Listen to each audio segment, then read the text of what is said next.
নমস্কার বন্ধুরা, আহিরা চ্যানেলের পক্ষ থেকে সবাইকে স্বাগত। আজকে বানালাম ফুলকপি আর গাজরের টক ঝাল মিষ্টি আচার। এই আচার বানাতে নিয়েছি ফুলকপি, গাজর, আদা, শুকনো লঙ্কা, চিনি। এছাড়া নিয়েছি পাঁচফোড়ন, কালো সর্ষে, আমচুর, বিট নুন আর ভিনিগার। প্রথমে ফুলকপি, গাজর খুব ভালো করে ধুয়ে নিয়ে ছোট ছোট পিস করে কেটে নিয়েছি। এরপর জল বসালাম গ্যাসে, তার মধ্যে একটু লবণ দিয়ে নিলাম। ওই জলে গাজরের আর ফুলকপির টুকরোগুলো দিয়ে দিচ্ছি।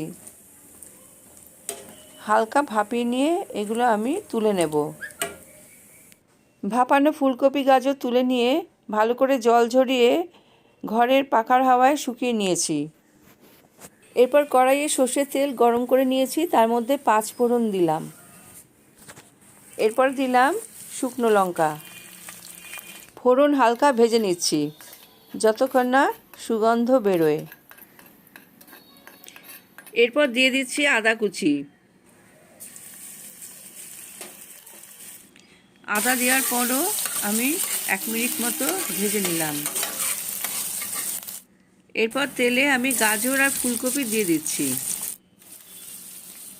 গাজর আর ফুলকপি একটুখানি তেলে নেড়ে নিচ্ছি যাতে এতে কোনো রকম কাঁচা ভাব না থাকে।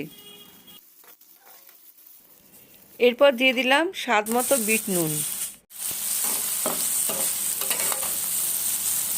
অল্প একটু জিরের গুঁড়ো দিলাম। তারপর দিলাম আমচুর। সব মশলাগুলো আমি একটু ভাজা ভাজা করে নিচ্ছি। টক মিষ্টি আচার বানাচ্ছি, সেই মতো আমি একটুখানি চিনি দিয়ে দিলাম।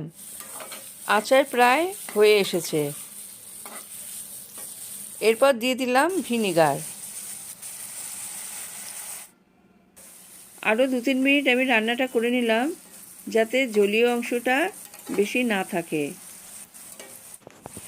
ঝোল ঘন হয়ে এসেছে। এই নামাবার আগে আমি সর্ষের গুঁড়ো দিয়ে দিলাম। আচার তৈরি হয়ে গেছে। এবার আমি নামিয়ে নেব। এই আচার খেতে কিন্তু খুবই মুখরোচক। রুটি বা লুচি, পরোটার সাথে খেতে খুবই ভালো লাগে। আমার এই রেসিপি যদি আপনাদের পছন্দ হয়ে থাকে তাহলে পরবর্তী আরও ভালো ভালো রেসিপির জন্য আমার চ্যানেলকে সাবস্ক্রাইব করুন, লাইক করুন, শেয়ার করুন আর অবশ্যই কমেন্ট করুন।